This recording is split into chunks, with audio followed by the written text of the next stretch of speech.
The boardroom on the 47th floor of Meridian Tower smelled like expensive leather and fear. Morning light streamed through floor-to-ceiling windows, casting long shadows across the mahogany conference table where documents lay scattered like evidence at a crime scene. Derek Whitmore stood at the head of that table, wearing a charcoal suit that fit him better than any uniform he had worn in 12 years of military service.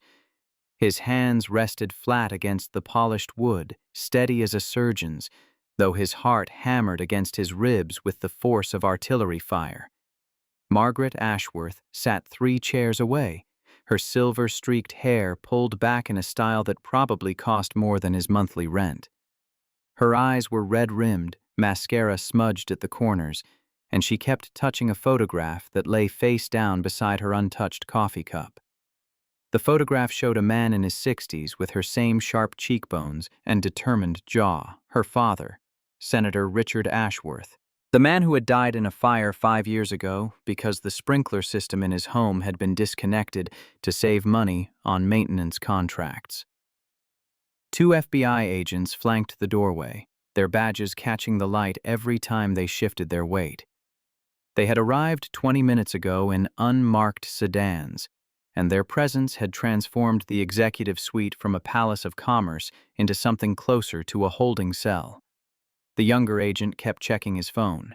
The older one had not taken his eyes off the man standing in the corner. Victor Kessler occupied that corner like a trapped animal trying to pretend it still had options. His salt and pepper hair was immaculate, his Italian suit pressed to perfection, but sweat had begun to darken the collar of his Egyptian cotton shirt. He was 54 years old, had spent 3 decades climbing corporate ladders, and in approximately 90 seconds, all of it would come crashing down around him like a condemned building, finally meeting the wrecking ball it had been avoiding for years. Margaret's voice cracked when she finally spoke, her gaze fixed on Derek with an intensity that bordered on desperate. "You stood in my lobby for 8 weeks. You wore that uniform. You walked those floors every night while my employees slept in their beds, trusting that someone was keeping them safe." She paused, struggling to form the question that had clearly been tearing at her since she first read his email. "Who are you? Who are you really?" Derek reached for the stack of documents in front of him. 237 pages, bound with a simple black clip, representing 8 weeks of sleepless nights and careful documentation. He had organized everything chronologically, cross-referenced every violation with the relevant federal codes, and included photographs that left no room for interpretation or denial. His response came measured and deliberate, each word chosen with the precision of a man who understood that this moment would define everything that followed. "My name is Derek Whitmore, Staff Sergeant, United States Army Corps of Engineers, retired after 12 years of service including tours in Iraq and Afghanistan. I hold current certifications from OSHA and the National Fire Protection Association." He opened the first document, revealing a photograph of corroded pipes behind a wall panel on the 38th floor. "And in the 8 weeks since I started working the night shift in your building, I have documented 47 serious safety violations that Mr. Kessler has been concealing for the past 5 years. Victor stepped forward, his expensive shoes clicking against the marble floor with the sharp sound of someone trying to project authority he no longer possessed. His voice carried the practiced smoothness of a man accustomed to talking his way out of difficult situations. "This is absurd.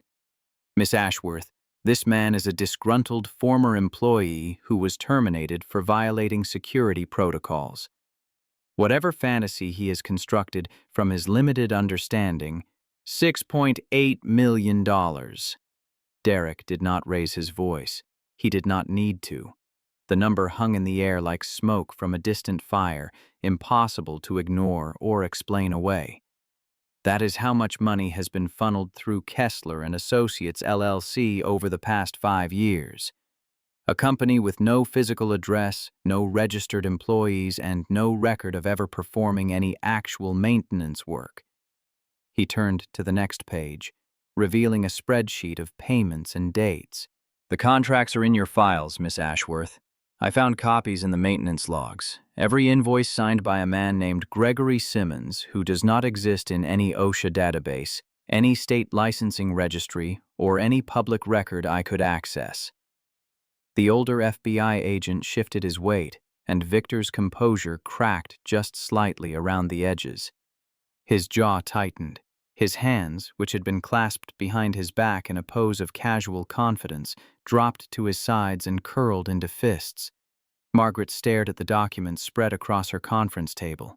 Her father's photograph remained face down beside her, but her fingers kept drifting toward it, touching the edge of the frame like a talisman against the horror of what she was learning. When she spoke again, her voice had gone flat, drained of everything except the desperate need to understand. 3,847 people. That is how many employees work in the 5 buildings I inherited from my father. 5 buildings where the fire suppression systems may not function if something goes wrong. Derek nodded slowly. He had calculated that number himself, cross-referencing occupancy records with building permits and lease agreements. 3 sleepless nights verifying the figure while his daughter slept in the next room, wondering if he was doing the right thing or simply destroying his own life for strangers who would never know his name. Victor's carefully constructed mask finally shattered. His voice rose, sharp with accusation and barely concealed panic. "You have no authority here. You are not a building inspector, not a licensed engineer, not a lawyer. You are a night watchman who got fired for insubordination, and whatever delusions you have manufactured, I am a father." Derek's interruption was quiet, but it silenced the room more effectively than any shout could have managed. "I have a daughter who turns 9 next spring. Her name is Keely, and she has a gap-toothed smile that reminds me of her mother. Every single day." He met Victor's gaze without flinching, without anger, with nothing but the steady certainty of a man who had made peace with his choices. "I took this job because I needed to pay her tuition. I kept this job because I noticed something wrong, and I documented everything because 3,800 people deserve to come home to their families at the end of every workday. My dignity is not for sale, Mr. Kessler, and neither are their lives." The screen flickered. Text appeared against a black background, white letters spelling out the words that would transport them backward through time. 8 weeks earlier. The apartment on South Side Chicago occupied the 3rd floor of a building that had seen better decades. Paint peeled from the window frames in long strips that curled like dead leaves. The hallway carpet showed paths worn through to the backing by generations of feet trudging toward doors that led to lives constrained by circumstances beyond their control. Derek Whitmore climbed those stairs twice a day, morning and evening, and he had memorized every crack in the plaster, every water stain on the ceiling, every spot where the handrail wobbled under his grip. His apartment was small but clean. 2 bedrooms, a kitchen that doubled as a dining room, a bathroom with a shower head that delivered water in unpredictable bursts of hot and cold. The rent was $800 a month, due on the 1st, and the landlord had already sent 2 notices about the payment that was now 6 days late. Derek kept those notices in a drawer beneath the silverware, face down, as if hiding them might somehow make the debt less real. He sat at the kitchen table with a calculator and a stack of envelopes that represented the sum total of his current obligations to the world. Electric bill, $47 past due. Gas bill, $32 due in 3 days. Phone bill, $68, the minimum payment to keep the service active. And at the bottom of the stack, a letter from Lincoln Academy on cream-colored stationery that probably cost more to produce than he had in his checking account. The letter informed him that tuition for the upcoming quarter would be $3,200. Payment was expected within 9 business days. Failure to submit payment would result in Keely's removal from the advanced placement program and possible dismissal from the school entirely. Derek stared at the number until it lost all meaning, until the digits blurred into abstract shapes that could have represented anything or nothing. His bank balance, last checked 3 hours ago at the ATM on 43rd Street, stood at $62.14. The gap between what he had and what he needed stretched wider than any distance he had crossed in 12 years of military service. Lorraine had handled the finances when she was alive. She had understood compound interest and payment schedules and the delicate algebra of stretching limited resources across unlimited needs. The cancer had taken her 3 years ago, and when it finally claimed her, it had left Derek alone with a daughter who needed things he did not know how to provide. The sound of small feet on hardwood announced Keely's arrival before she appeared in the kitchen doorway. She was 8 years old, all elbows and knees and boundless energy, with her mother's eyes and her father's stubborn chin. Her smile revealed the gap where her front tooth had fallen out 3 weeks ago, and the new one was just beginning to push through, a tiny ridge of white against pink gums. She carried a piece of poster board nearly as large as herself, covered in careful diagrams and handwritten labels that demonstrated her complete understanding of concepts Derek had not encountered until his 20s. The project depicted a water filtration system, showing how contaminated liquid could be purified through layers of sand, gravel, and activated charcoal. Each component was labeled in her neat, precise handwriting. Her announcement carried the breathless excitement of someone sharing the most important news in the world. "Daddy, look! I finished the research part. Did you know that almost 1 billion people do not have access to clean drinking water? 1 billion, Daddy.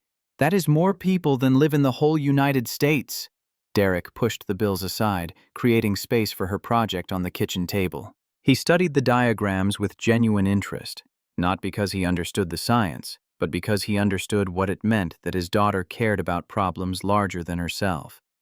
Lorraine had been the same way, always looking beyond their own small struggles to the struggles of others. Keely pointed to a section she had labeled Implementation Costs. "Ms. Patterson said my project might win a prize at the science fair. It is next Friday, Daddy. The judging starts at 3 o'clock. Her eyes searched his face for confirmation. "You will be there, right? You will come watch?" The science fair was next Friday, the same deadline as the tuition payment. The electricity would be shut off in 4 days if he could not find $47. His response came with all the conviction he could summon, because some promises were sacred even when keeping them seemed impossible. "I would not miss it for anything, baby girl. I will be right there in the front row, cheering louder than anybody." Keely's smile widened, revealing more of that gap-toothed grin. She threw her arms around his neck, squeezing with the fierce strength of a child who had learned too young that people she loved could disappear without warning. Her voice came muffled against his shoulder. "I miss Mommy. She would have helped me with the hypothesis. She was really good at science." Derek held his daughter close, breathing in the scent of strawberry shampoo. "Your mommy would be so proud of you, Keely. Everything you are doing, she is watching from somewhere, and she is bursting with pride. You think she can see us, even now?" "I know she can, baby girl. Bigger than the sky, remember? That is how much she loves you. That is how much I love you." Keely pulled back, her expression brightening. "Daddy, do you love me bigger than the sky?" "Bigger than the sky and all the stars in it. Now go wash up for dinner. We are having your favorite tonight." She bounced away toward the bathroom, her project left on the table beside the pile of bills. Derek watched her go, memorizing the way she moved, the sound of her voice echoing off the narrow walls. The advertisement had appeared in his email inbox 3 days ago, forwarded by a friend from his Army unit who worked as a supervisor at Sentinel Security Services. "Night shift position available," the subject line read. 40% premium over standard rates. Immediate start." Derek had called the number that same afternoon. The position was at Meridian Tower, a 47-story commercial building in downtown Chicago that housed law firms and investment companies, and at the very top, the private offices of Ashworth Properties. The previous 3 guards assigned to the night shift had all resigned within days of starting, but nobody at Sentinel seemed interested in discussing why. The premium pay made the math work. Barely.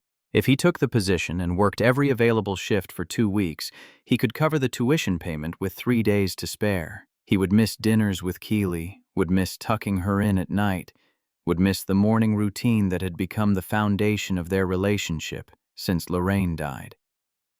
But he would keep her in school. The next morning, Derek sat across from a woman named Linda in the cluttered offices of Sentinel Security Services. The building smelled like old coffee and industrial carpet cleaner, and the fluorescent lights flickered with the irregular rhythm of equipment that should have been replaced years ago. Linda studied his application with the bored efficiency of someone who processed dozens of identical forms every week. Her reading glasses sat crooked on her nose, and she did not bother to straighten them as she scanned his military service record. Her observation came without looking up. 12 years in the Army Corps of Engineers, 2 combat deployments. That is a lot of qualification for a security guard position. I need the work. The night shift at Meridian Tower, that position has been vacant for 6 weeks. 3 guards before you all resigned within days. She finally raised her eyes. Nobody asks why anymore. Should I? Linda set down his application and removed her glasses. The pay is good, 40% above standard, but the building has a reputation among our staff, something about the night shift that makes people uncomfortable. I have worked nights before, in places a lot more dangerous than a Chicago office building. She slid a contract across the desk along with a pen. You start tonight. Report to the main entrance at 11:30. The day shift supervisor will brief you on procedures. Derek picked up the pen. One signature, and the impossible math of his life would become merely improbable. One commitment to long nights and empty lobbies, and Keely would stay in school. His signature went onto the line with the same decisiveness he had once used to sign documents authorizing controlled demolitions in war zones. Linda collected the contract and handed him a badge with his photograph. Her final words followed him out. Good luck, Mr. Whitmore. I hope you last longer than the others. Meridian Tower rose 47 stories above the Chicago streets, a monument to commerce and ambition that caught the evening light on its glass facade and scattered it across surrounding buildings like fragments of a broken mirror. Derek stood on the sidewalk outside the main entrance, watching the last of the day shift workers stream through revolving doors toward subway stations and parking garages. He had arrived 15 minutes early, a habit from military service that he had never managed to break. His uniform hung slightly loose on his shoulders, sized for the previous guard who had apparently been a larger man. Nobody at Sentinel had offered to find a replacement that fit properly. The lobby revealed itself as he passed through the revolving doors, a vast marble expanse with ceilings that soared 3 stories above a floor polished to mirror brightness. The security desk curved in an arc of granite and brushed steel, positioned to command views of every entrance and elevator bank. 12 camera feeds played across monitors arranged in a grid, showing empty corridors and locked doors. A man waited behind the desk, thick-necked and impatient, with a clipboard clutched in hands that had clearly spent more time pushing paper than performing any physical labor.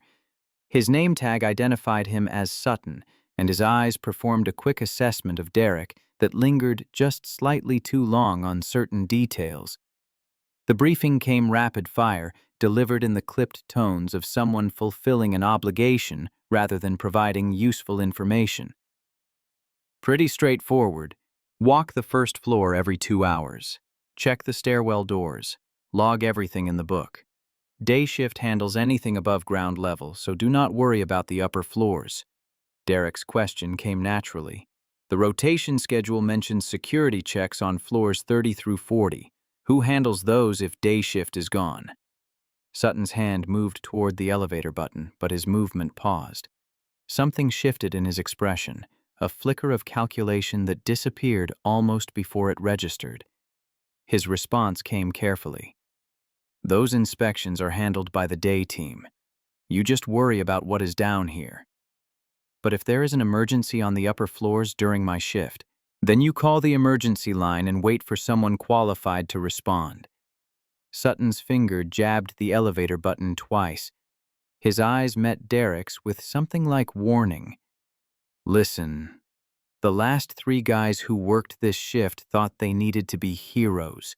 They thought they saw things that were not there, asked questions that did not need asking." The elevator arrived with a soft chime. "They are not here anymore. You understand what I am telling you?" Derek caught the implication beneath the words. Stay in your place. Do not make trouble. Accept your position at the bottom of the hierarchy without question. It was the kind of coded language he had encountered before, the kind that could be denied or explained away if challenged directly. The doors closed. Derek stood alone in a lobby that suddenly felt larger and emptier than it had moments before. The marble floors stretched away in every direction, reflecting the fluorescent lights overhead. The security monitors displayed their 12 feeds in steady rotation. The first hour passed without incident. Derek familiarized himself with the desk layout, locating the emergency contact list, the building schematics, the key rings that provided access to storage closets and maintenance areas on the ground floor. He walked his first circuit at 12:15, checking each external door, testing each stairwell entrance, noting the locations of fire extinguishers and emergency exits in the small notebook he carried. The building breathed around him, mechanical systems cycling through their automated routines. Air handlers hummed in distant rooms, elevator motors engaged and released as cars moved between floors despite the empty halls. The silence was not absolute, but textured, layered with sounds of a structure maintaining itself. He thought about Keeley, probably asleep by now in the narrow bed they had bought at a thrift store. The neighbor, Mrs. Henderson, had agreed to check on her twice during the night. The elevator chimed at 1:47 in the morning, and Derek's attention snapped to the doors with an alertness that 12 years of military service had made instinctive. The lobby had been empty for hours. No one was scheduled to enter or leave until the cleaning crew arrived at 5. The man who stepped out moved with the confident stride of someone who owned whatever space he occupied. His suit probably cost more than Derek's car, and his silver-streaked hair was styled with careful precision. He was mid-50s, physically fit in the way of men who could afford personal trainers, and his eyes performed an assessment of Derek that felt like inventory being taken. The silence stretched for 10 seconds. The man made no move to introduce himself or explain his presence. He simply stood there, studying Derek with an expression that combined curiosity and something darker. When the man finally spoke, his voice carried smooth assurance. "You are the new one. Started tonight." "Derek Whitmore, sir. Night security." "I know who you are."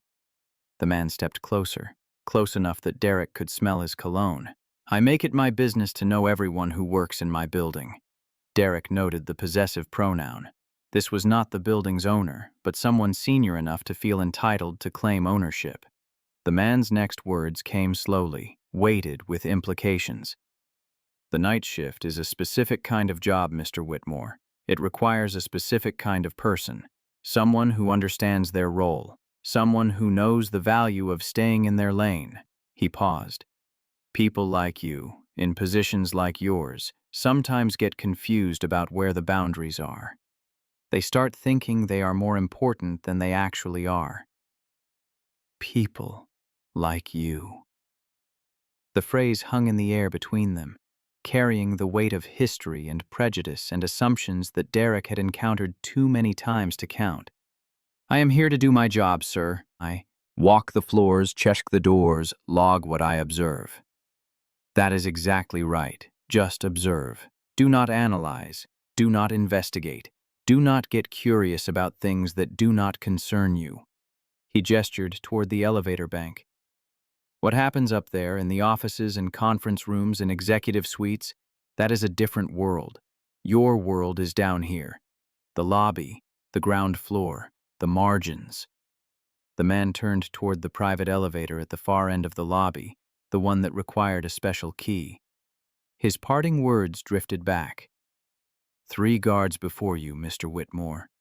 All of them thought they were smarter than their position.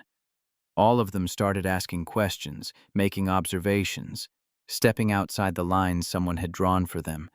They are not here anymore. I am sure you will make better choices. The doors closed. The lobby fell silent. Derek stood alone beside the security desk, processing what had just happened. What was worth protecting badly enough to intimidate night security guards? What had the previous 3 men seen, and why had this man felt compelled to establish dominance within hours of Derek's first shift? The monitoring system occupied 3 screens at the left side of the desk, displaying real-time data for air quality, electrical loads, and fire suppression status across all 47 floors. Derek had glanced at them periodically without paying particular attention. But military training had left certain habits impossible to break. 12 years of assessing structures for stability and safety had taught Derek to read patterns in data the way some people read expressions on faces. Numbers told stories. Variations from baseline indicated problems developing beneath the surface. And the numbers on these screens, specifically the readings for floors 35 through 42, were telling a story that did not match a well-maintained building. The CO2 levels for that 8-floor section ran consistently 12 to 15% higher than the floors immediately above and below. Electrical loads showed irregular spikes occurring at 90-minute intervals, suggesting equipment cycling in patterns that did not align with normal HVAC operations. And the fire suppression system displayed pressure readings that fell outside acceptable range. He pulled the maintenance log from the desk drawer, a thick binder containing inspection reports and service records dating back 3 years. The section for floors 35 through 42 showed weekly certifications signed by someone named Gregory Simmons, each one attesting that all systems had been checked and cleared according to OSHA standards. The signatures were identical. Not similar. Identical. Every stroke of every letter matched perfectly, as if someone had signed one page and then photocopied that signature onto 47 subsequent documents. Derek had seen forged paperwork before, in contexts far more dangerous than a Chicago office building. He recognized the signs of someone cutting corners, creating the appearance of compliance without performing the actual work. But the scale suggested something more systematic. He photographed each suspicious page with his phone, careful to capture dates and signatures in clear detail. 47 images representing 47 weeks of safety inspections that had probably never occurred. The stairwell door at the far end of the lobby opened, and Derek's attention shifted instantly to the figure emerging from the shadows.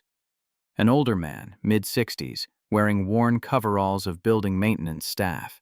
His hair had gone completely white, and his face carried deep lines of someone who had spent decades watching things he could not change. The man approached the security desk with the unhurried pace of someone who no longer felt the need to rush. His name tag identified him as Henderson. E. His greeting came with raspy warmth. "You are the new night man. Started tonight." Derek Whitmore. Earl Henderson. Most people call me Pop. The older man's gaze drifted to the maintenance log, to the photographs on Derek's phone. "Army Corps of Engineers, I'm guessing. You have got the look. The way you study things, like you are calculating load-bearing capacity in your head." 12 years. How did you know? Because I worked alongside enough engineers in my time to recognize the breed. Pop leaned against the desk. Also, because you are looking at those numbers the way the 3 guys before you looked at them, right before they stopped working here. Derek set down his phone. Sutton told me they resigned, that they saw things that were not there. Pop's laugh came dry and bitter. "Is that what he told you?" He shook his head. "One of them did resign. Took a payout and signed a paper saying he would never talk about what he saw. The other 2 got fired. Different reasons on paper, but the same reason underneath." "What reason?" They noticed. Same thing you are noticing right now. The readings that do not match. The signatures that look too perfect. The questions that nobody wants answered. How long has this been going on? 5 years, as far as I can tell. Started about 6 months after the old senator died. His daughter inherited everything, and the man who runs operations saw an opportunity. Pop's voice dropped lower. I have been working in this building since it opened. 15 years of watching things get worse while the paperwork says everything is getting better. What kind of things? Pop was silent for a long moment, weighing something in his mind. Then he reached into his coverall pocket and withdrew a USB drive, battered and worn, bearing a strip of masking tape with a date written in faded ink. His explanation came with the gravity of someone transferring a burden. 15 years of documentation, invoices that do not match work orders, maintenance logs with signatures from people who do not exist, photographs of systems that were supposed to be repaired but never were. He pressed the drive into Derek's palm. I have been collecting evidence since I first noticed something wrong, but I am 63 years old, and the last time I tried to do something about it, my son lost his job at a company 300 miles away. No explanation, no warning, just gone. You think they retaliated against your family? I think the man who runs this building has connections that reach further than anyone realizes, and I think he has spent 5 years making sure anyone who threatens his operation either gets paid off or pushed out. Pop straightened, preparing to leave. What you do with that drive is your choice, Mr. Whitmore, but I am telling you right now, if you start asking questions, if you start making noise, they are going to come for you the same way they came for everyone else. Then why give this to me? Pop's answer came slowly. Because I am tired. Because I have watched good people get hurt while bad people get rich. And because you have got a look in your eyes that reminds me of myself 40 years ago, before I learned that keeping quiet was safer than speaking up. He walked away without waiting for a response, disappearing through the maintenance door. Derek remained at the security desk, the USB drive warm in his palm, weighing options that had suddenly become far more complicated. The morning sun found Derek at his kitchen table, surrounded by printouts from the files on Pop's USB drive. He had not slept. The evidence spread before him told a story of systematic fraud that exceeded anything he had imagined. Kessler and Associates LLC had received $6.8 million over 5 years for maintenance services that were never performed. The company existed only on paper, registered to a P.O. box in Delaware, with no employees and no physical presence. Every payment had been approved by Victor Kessler, whose signature appeared on authorization forms alongside the forged certifications of the fictional Gregory Simmons.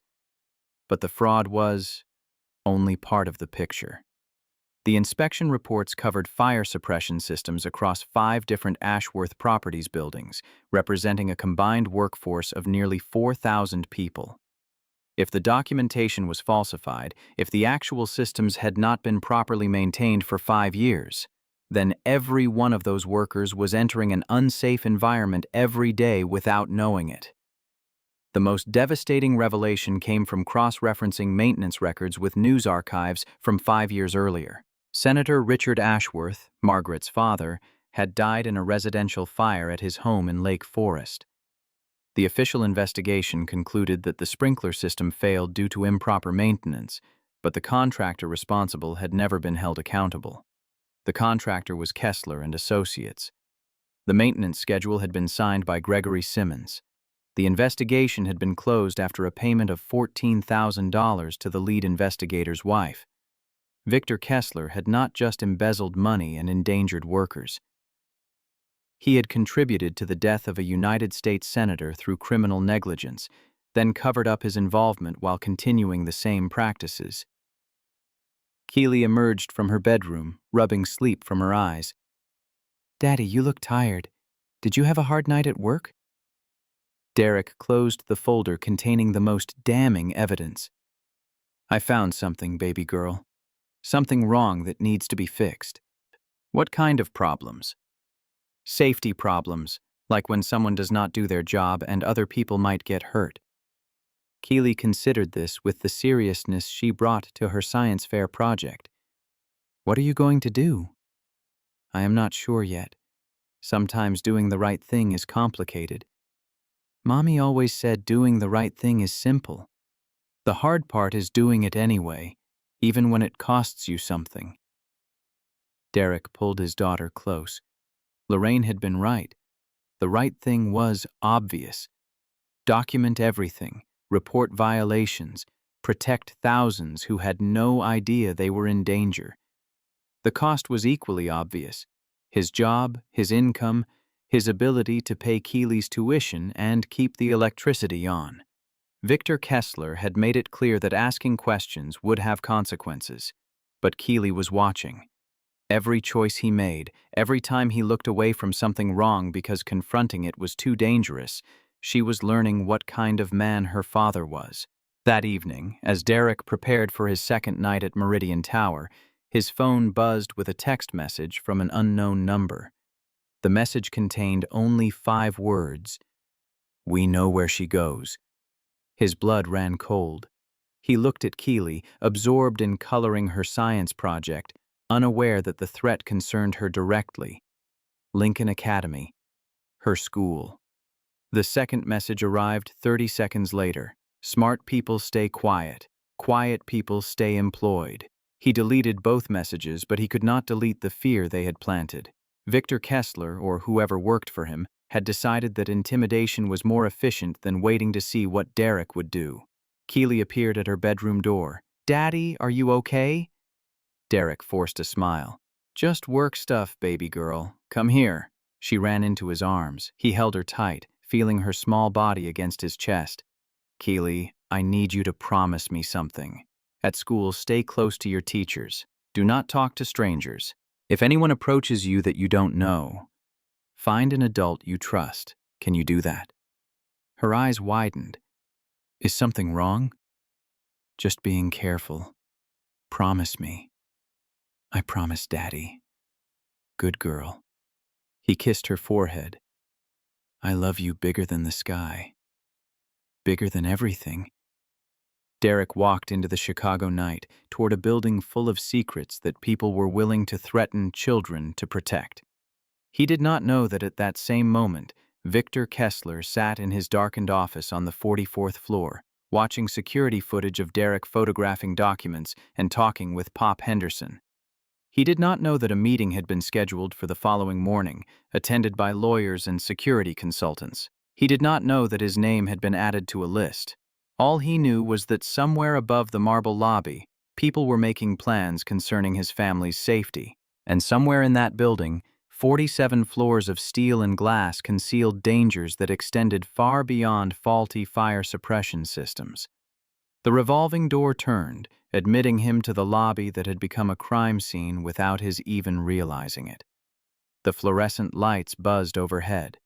The monitors displayed their 12 feeds. And Derek Whitmore, staff sergeant retired, began his second night of work in a building where everything was about to change. The second week began with rain that turned Chicago streets into rivers of gray water and reflected light. Derek worked his shifts with the methodical precision of a man cataloging evidence in a war zone, photographing screens and copying documents and building a case file that grew thicker with each passing night. He had transferred everything from Pop's USB drive to a secure cloud account, then made physical copies stored in 3 separate locations: a safety deposit box at a bank on the south side, a sealed envelope with Mrs. Henderson next door, and a folder hidden beneath the false bottom of Keely's toy chest. The paranoia felt justified. Every night when he arrived at Meridian Tower, he sensed eyes tracking his movements. Sutton had begun appearing at odd hours, wandering through the lobby with clipboard in hand, pretending to inspect fire extinguishers while watching Derek from the corners of his vision. The private elevator to the upper floors activated at strange times. carrying passengers whose faces never appeared on the standard security feeds. 3 days into his investigation, Derek received his first official warning. A letter from Sentinel Security Services delivered to his apartment by certified mail informed him that complaints had been filed regarding his work performance. The specifics remained vague, referencing concerns about professionalism without citing actual incidents. The letter concluded with a reminder that continued employment depended on satisfactory performance reviews. He filed the letter with his other documentation, adding it to the growing record of intimidation tactics.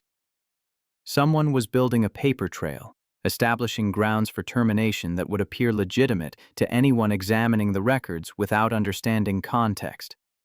Tuesday afternoon brought Derek to the pickup line at Lincoln Academy, where Keeley's school day ended at 3:15. He had arranged his sleep schedule around this commitment, catching 4 hours in the morning and 2 more in the early evening, sacrificing rest for the chance to see his daughter's face when she emerged from the building each day.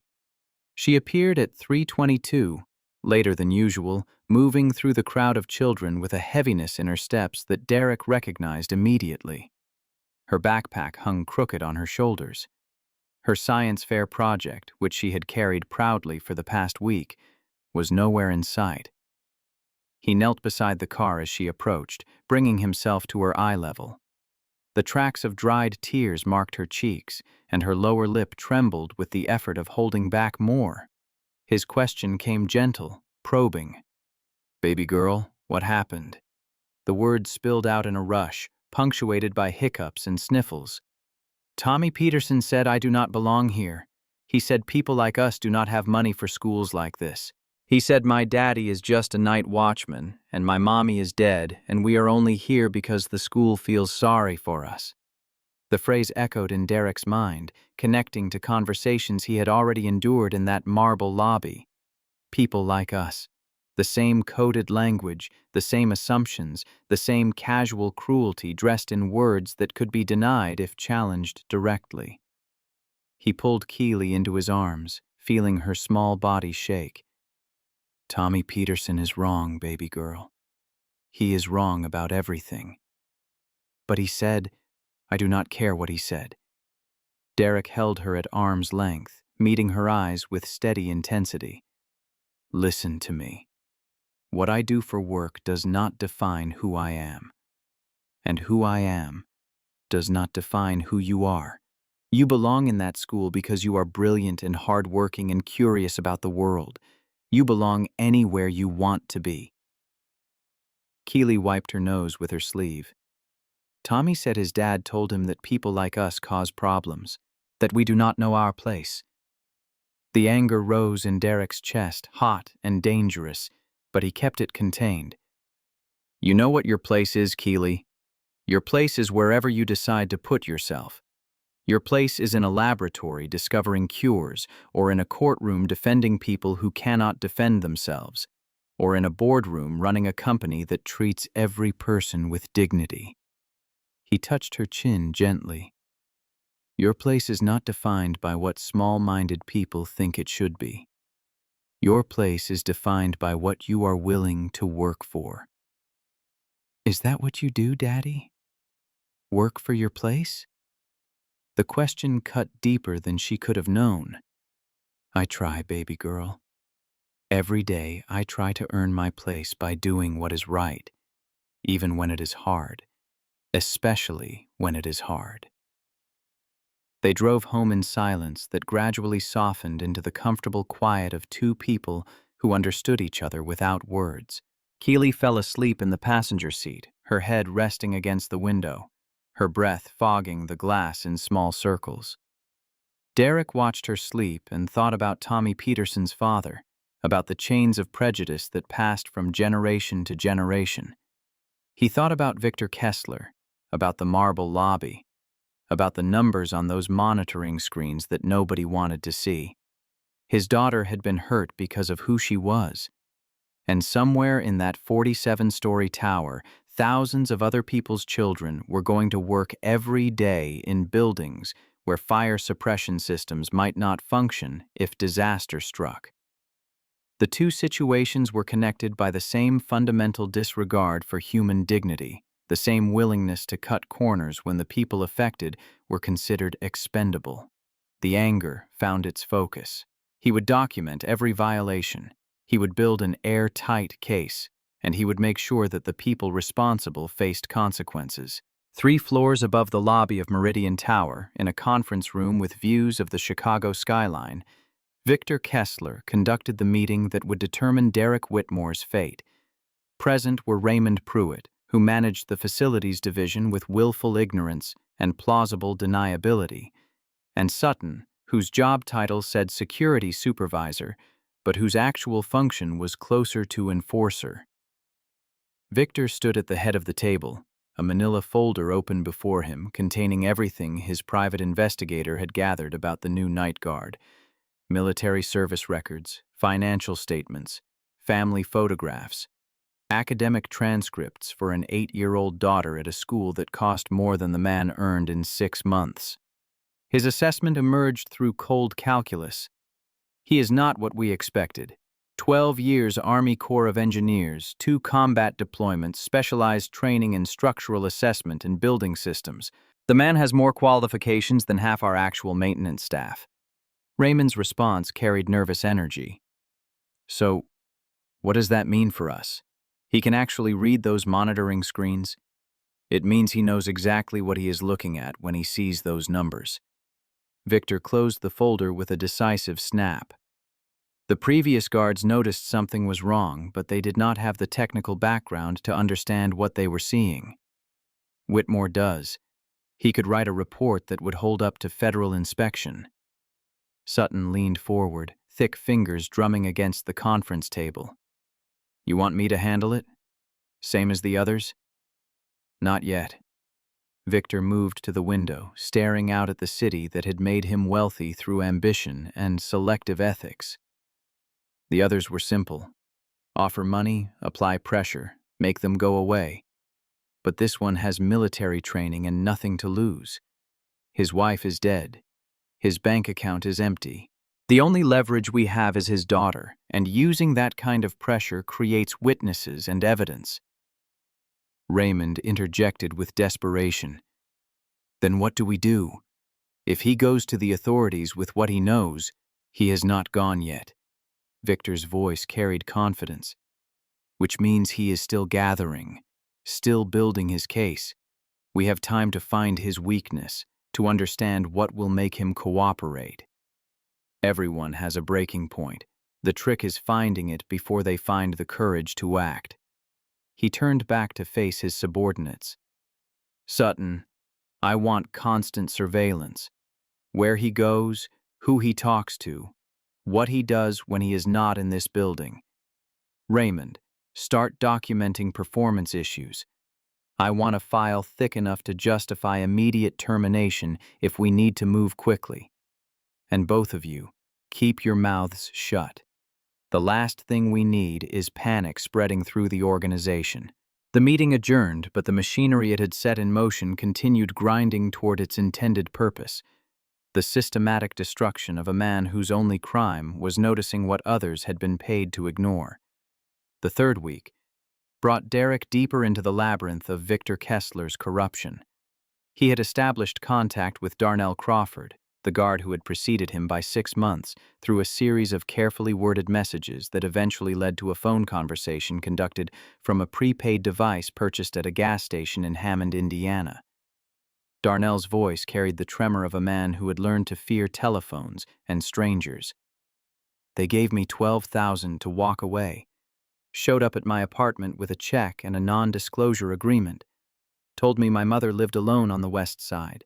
Gave me her exact address, the make and model of her car, the times she went to church on Sundays.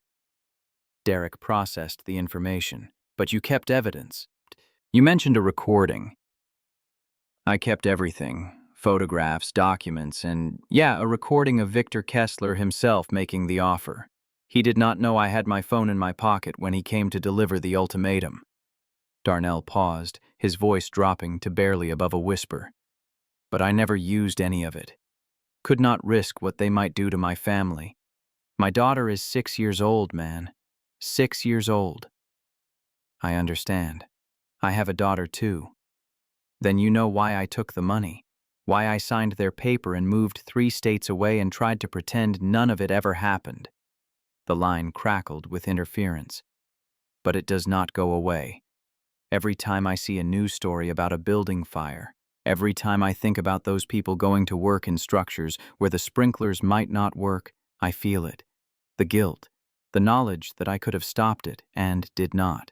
Derek leaned against his kitchen wall, watching through the doorway as Keely worked on her science project.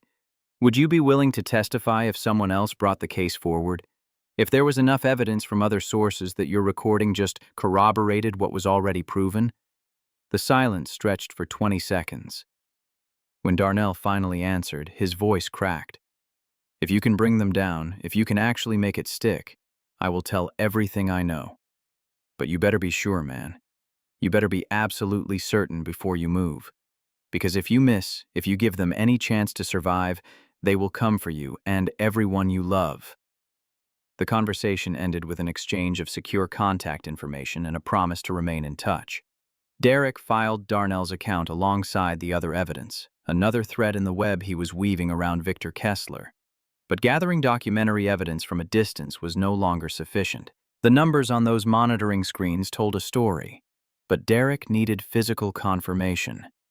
He needed to see with his own eyes what 5 years of neglected maintenance had done to the building systems that were supposed to protect nearly 4,000 lives.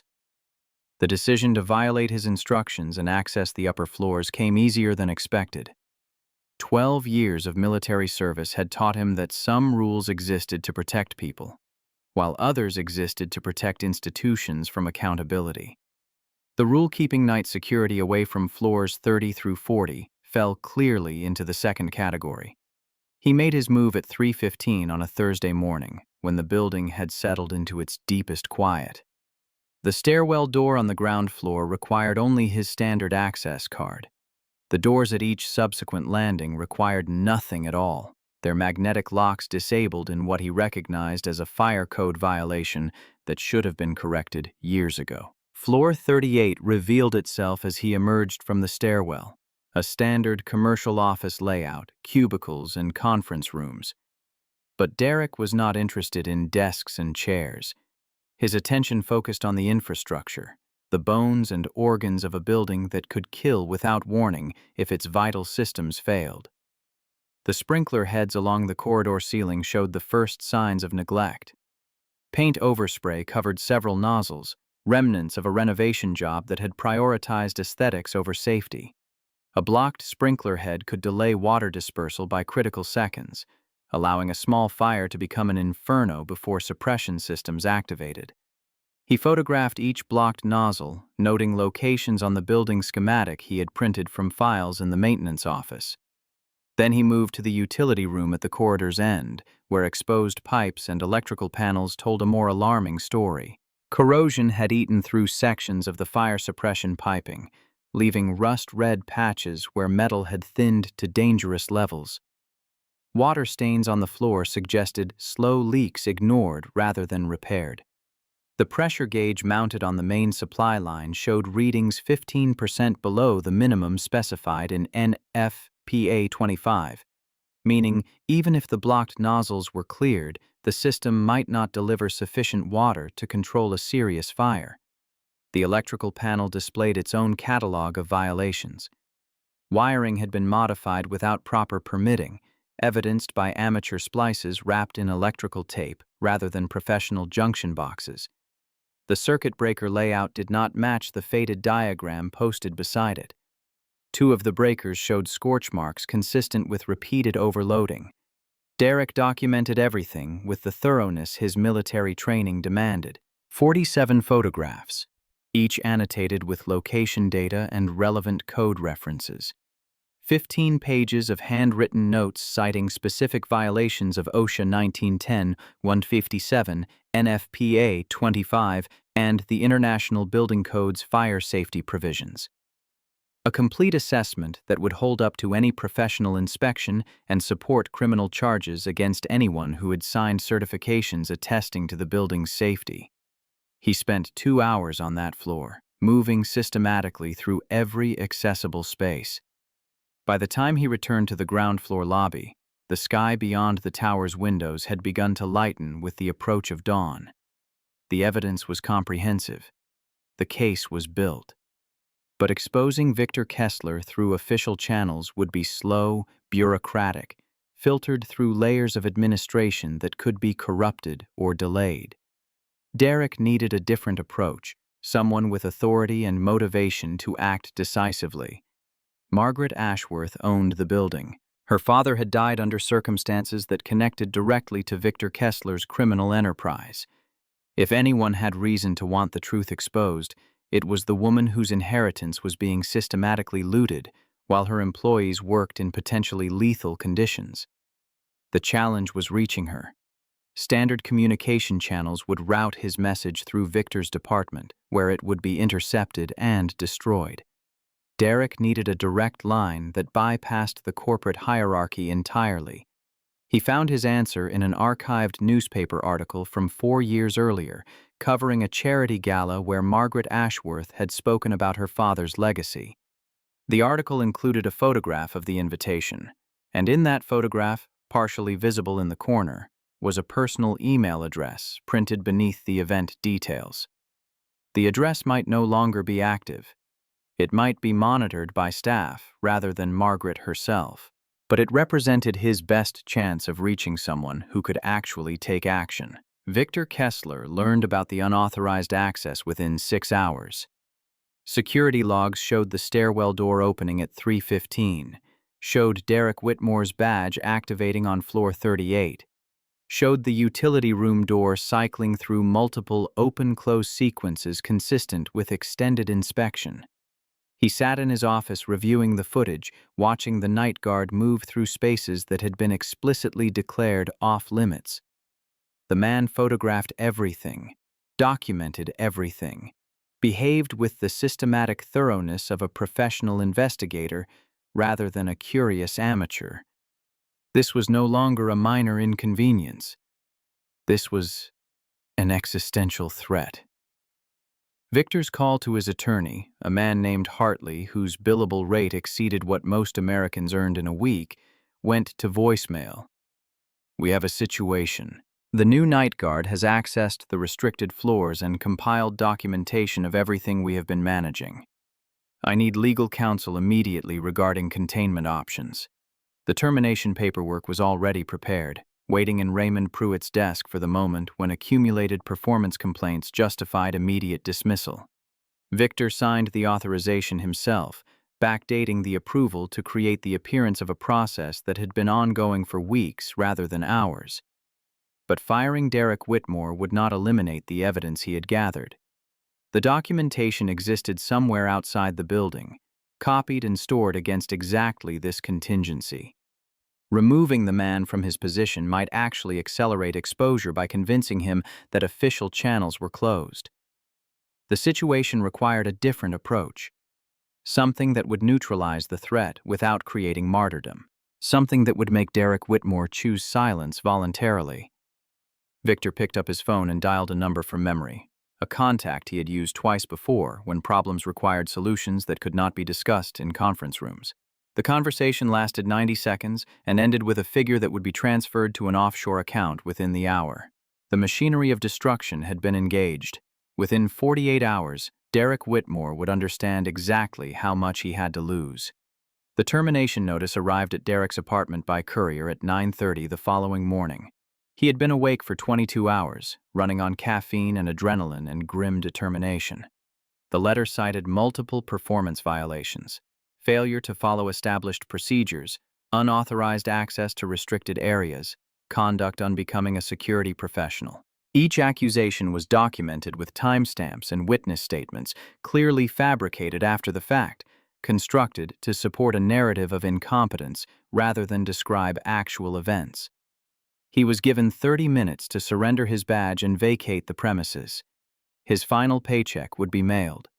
The letter concluded with a reminder that his employment contract included confidentiality provisions enforceable through civil litigation if violated. Derek read the document twice, then folded it carefully and placed it in the folder with his other evidence. The termination was expected, almost welcome. It confirmed that his investigation had struck close to something worth protecting. But the timing troubled him. Had Victor intercepted his research somehow? Did he have access to communications despite separate domains? Or was this simply the culmination of surveillance building since his first night on the job? The answer came at 11:47, when Derek arrived at Lincoln Academy to pick up Keeley for a dental appointment. The parking lot looked normal, filled with minivans and sedans of parents fulfilling logistics of child-rearing. Nothing seemed out of place, but the man standing by the entrance gates did not belong there. Mid-40s, wearing a windbreaker despite mild weather, positioned with the deliberate casualness of someone trained in surveillance. He made eye contact with Derek across the parking lot, held it for 3 seconds, then smiled the way a predator smiles at prey that has finally noticed the trap. Derek's military instinct screamed warnings as he approached the school entrance. The man did not move, did not speak, simply watched with that terrible smile as Derek passed within arm's reach. The voice came from behind, delivered in flat tones. "Beautiful girl, your Keeley. Smart, too. Top of her class in science, I hear. Got a bright future ahead of her."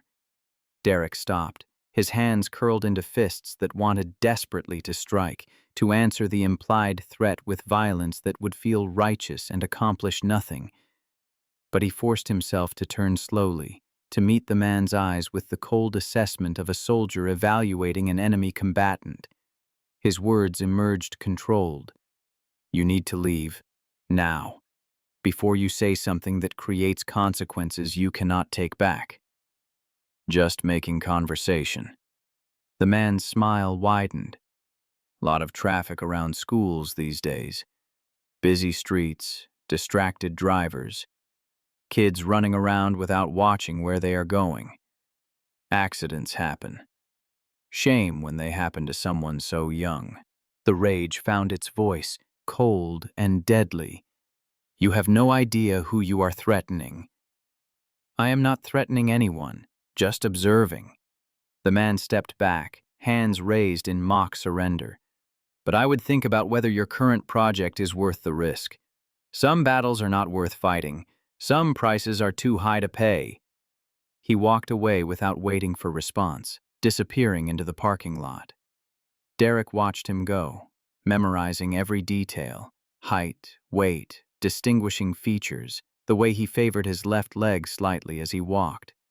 Then he went inside to collect his daughter, holding her hand more tightly than usual as they walked back to the car, scanning every shadow with the hypervigilance of a man who had just learned that his war had escalated beyond anything he had prepared for. The discovery expanded over the next 72 hours as Derek devoted every waking moment to understanding the true scope of Victor Kessler's operation. The files from Pop's USB drive, combined with public records obtained through FOIA requests and corporate filings, revealed a conspiracy that dwarfed his initial assumptions. Kessler and Associates had contracts not just with Meridian Tower, but with 5 properties owned by Southworth Properties. The combined workforce across all 5 buildings exceeded 3,800 people, each of them trusting that fire suppression systems, emergency exits, and structural safety measures had been properly maintained. The financial scale was staggering. $6.8 million over 5 years, funneled through the shell company into accounts that traced through Delaware corporations and offshore entities designed to obscure the ultimate beneficiary. The scheme had survived because no one with authority had questioned the paperwork, and because people who did question it had been silenced. But the most devastating revelation came from cross-referencing maintenance records with news archives. Senator Richard Ashworth had died in a residential fire at his home in Lake Forest. The official investigation had concluded that the sprinkler system failed due to improper maintenance, but the contractor responsible had never been held accountable. The contractor was Kessler and Associates. The maintenance schedule had been signed by Gregory Simmons. The investigation had been closed after a payment of $14,000 to the lead investigator's wife. routed through the same network of shell companies that handled Victor's other financial manipulations. Victor Kessler had not just embezzled money and endangered workers. He had contributed to the death of a United States senator through criminal negligence, then covered up his involvement while continuing the same practices that had killed a man in his own home. The evidence pointed toward something so close to murder that the distinction became academic. And the victim's daughter, Margaret Ashworth, had inherited the empire her father built without knowing that the man she trusted to manage her properties had played a role in that father's death. Derek understood now why Victor had reacted so aggressively. This was not about protecting a profitable embezzlement scheme. This was about concealing evidence of a death that could lead to federal prosecution for racketeering, fraud, and criminally negligent homicide. The stakes had risen beyond anything Derek had imagined when he signed that employment contract. He was no longer investigating building code violations. He was uncovering a conspiracy that had killed at least one person and endangered thousands of others. Thursday evening found Victor Kessler in conference with his attorney Hartley. The office was soundproofed, swept for surveillance twice daily, and located in a building with no connection to Ashworth Properties. Hartley reviewed documentation Victor had assembled regarding Derek Whitmore. His assessment came with clinical detachment. The man sent an email directly to Margaret Ashworth's personal address. That communication is beyond your ability to intercept or suppress. Victor's frustration manifested in tightening jaw. I am aware of that. The question is whether she will read it, and whether she will believe it. She will read it. Personal email from a stranger containing 200 pages of documentation about her family's company. She will read every word. Hartley leaned back. The question is, what happens when she does? Best case, she assumes it is ravings of a disgruntled employee and ignores it. Worst case, she contacts federal authorities and you become subject of FBI investigation. What are our options for managing worst case? Limited. If she goes to FBI, everything we have built to contain this situation becomes evidence of consciousness of guilt. The termination, surveillance, intimidation of family members, it all transforms from defensive measures into proof of criminal conspiracy. Victor moved to the window. And if she does not go to FBI? If she decides to handle it internally? Then we might have opportunity. Margaret Ashworth inherited her father's company, but she did not inherit his connections or political protection. She is vulnerable to the same pressures we have applied to everyone else. Hartley paused carefully. The senator's death complicates things significantly. If she learns true circumstances, if she discovers that your negligence contributed to her father's death, she will pursue this to the ends of the earth, regardless of consequences. The observation landed with weight of truth Victor had been avoiding. Senator Ashworth's death had been an accident, a convergence of cost-cutting measures and unfortunate timing. But the cover-up that followed had transformed an accident into a crime, and that crime had been building interest for 5 years. His conclusion emerged from cold calculation. We need to accelerate contingency planning. If Margaret Ashworth decides to pursue this, I want everything in place to minimize exposure and maximize deniability. Hartley nodded, reaching for his phone. I will have necessary documents prepared by morning. But Victor, I need you to understand something clearly. If this goes federal, if FBI opens investigation into the senator's death, no amount of planning will protect you. Some consequences cannot be managed. They can only be avoided entirely or accepted in full. Friday morning arrived with pale sunlight filtering through clouds that promised rain before sunset. Derek sat at his kitchen table with Keely, watching her eat cereal with methodical focus, each spoonful raised and consumed with the precision of a scientist conducting experiments. Her science fair project stood in the corner, completed and waiting for Monday's competition. The water filtration diagrams had been colored with markers that Lorraine had bought for her birthday 2 years ago, the last gift her mother would ever give. Keely's question interrupted his memories. "Daddy, are we in trouble?" He set down his coffee cup. "What makes you ask that, baby girl?" "You have been sad. And scared, I think. You look at me different, like you are trying to memorize my face." She met his eyes with her mother's gaze. "And you got fired from your job. I heard you talking on the phone yesterday." The impulse to protect her through deception warred with his commitment to honesty. She was 8 years old, too young for full weight of what he had discovered, but old enough to sense when she was being lied to. His explanation came carefully. Daddy found some problems at his job. People were doing things wrong, things that could hurt other people. And when I tried to fix it, the bad people got angry. "What kind of problems?" "Safety problems. Like if fire alarm in your school did not work properly. If there was a fire and alarm did not go off, people could get hurt." He reached across to take her hand. "I had to tell someone about the problems, even though bad people did not want me to." Keely processed this with seriousness. "Did you tell the right people? The ones who can fix it?" "I sent an email to someone who owns the building. She can fire the bad people and fix the problems." He squeezed her hand gently. "But baby girl, until this gets sorted out, I need you to be extra careful. Stay close to teachers at school. Do not talk to strangers. And if anyone approaches you that you do not know, you run and find an adult you trust." Her nod came with gravity of a promise. "I can do that, Daddy." "Good girl." He kissed her forehead. "Now finish your breakfast. Mrs. Henderson will be here soon to take you to school." The second email to Margaret Ashworth was different from the first. The first had been an information dump, 200 pages of evidence delivered without context or personal appeal. This second message added what the first had lacked: the human story behind the documentation. He wrote about his military service, about skills that allowed him to recognize what others had missed. He wrote about Lorraine, about her death, about raising Keely alone with constant fear of failing the only person who mattered.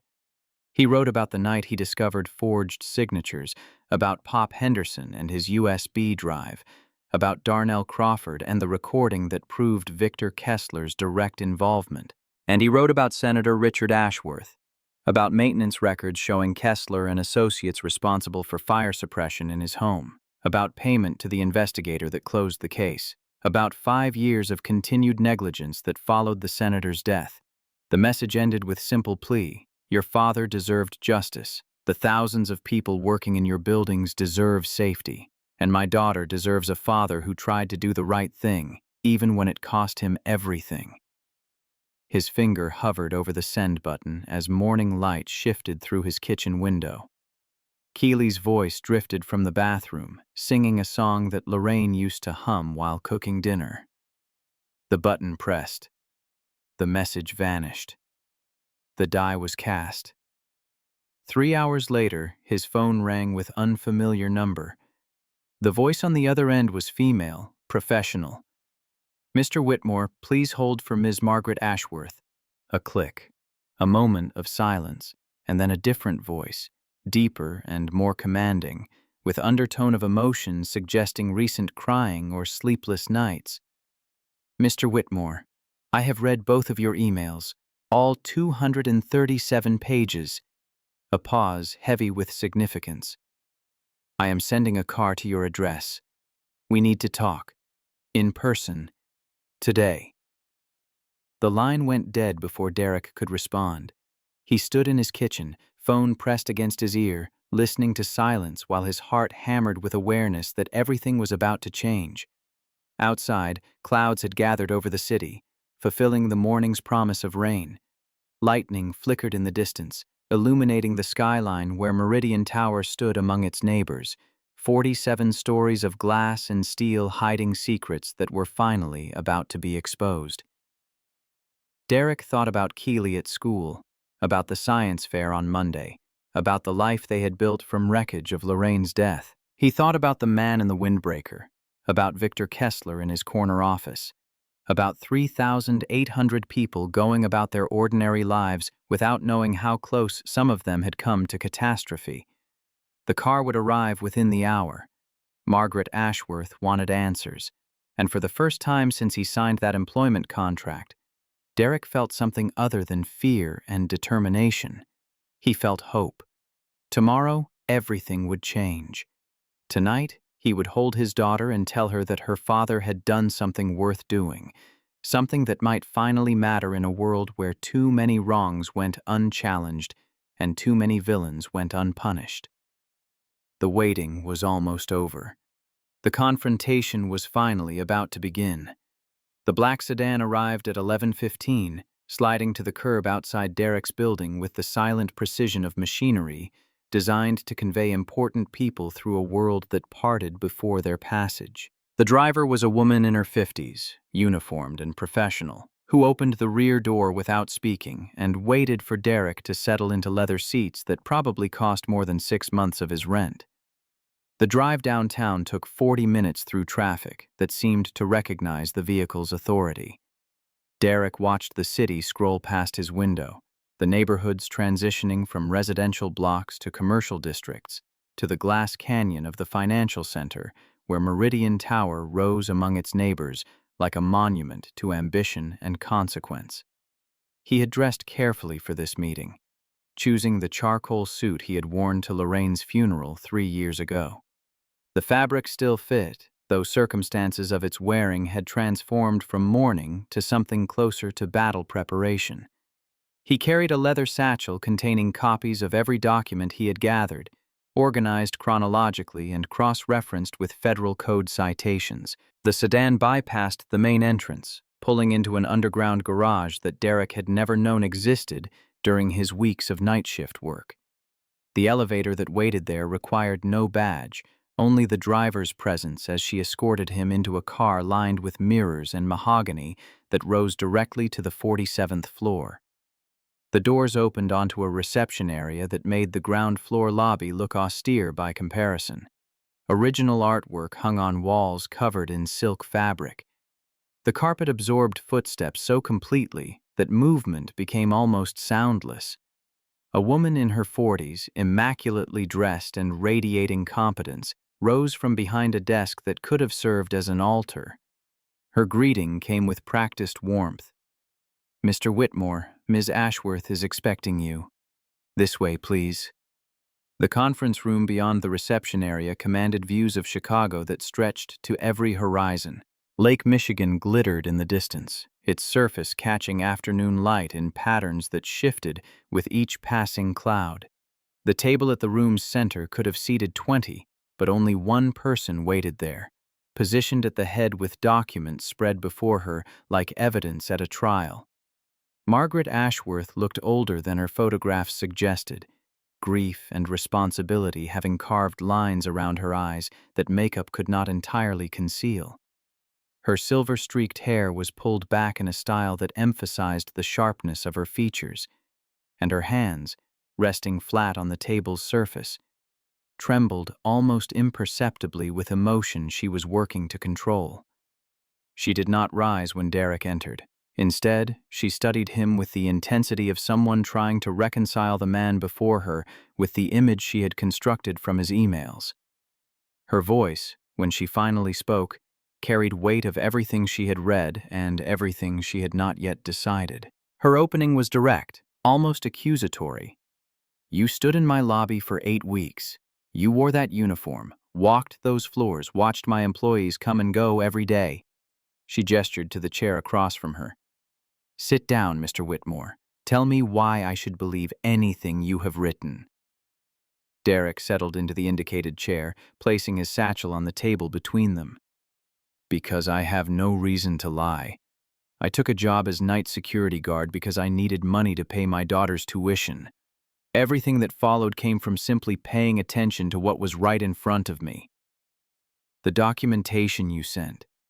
237 pages of alleged violations, forged certifications, financial fraud. Margaret's fingers pressed harder against the tabletop. Do you have any idea what you are accusing my director of operations of doing? I am accusing him of embezzling $6.8 million through a shell company over 5 years. I am accusing him of falsifying safety inspections that have left 3,800 people working in buildings where fire suppression systems may not function in an emergency. Derek met her gaze without flinching. And I am accusing him of contributing to the death of your father through criminal negligence, then covering up his involvement while continuing the same practices that killed a man in his own home. The words landed with visible impact. Margaret's composure cracked for an instant, raw grief surfacing through the mask of executive authority before she forced it back beneath the surface. Her voice dropped to something barely above a whisper. My father died in a fire. The investigation concluded it was an accident. Improper maintenance by a contractor who was never identified. The contractor was Kessler and Associates, the same shell company that has been billing your properties for maintenance work that was never performed. Derek opened his satchel and withdrew a folder marked with a date from 5 years earlier. Gregory Simmons, the name that appears on every forged inspection certificate in your buildings, also signed the maintenance schedule for your father's home in Lake Forest. Gregory Simmons does not exist.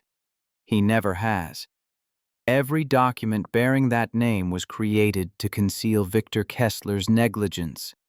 Margaret reached for the folder with hands that had stopped trembling and gone still with particular focus of someone processing information that would reshape their understanding of the world.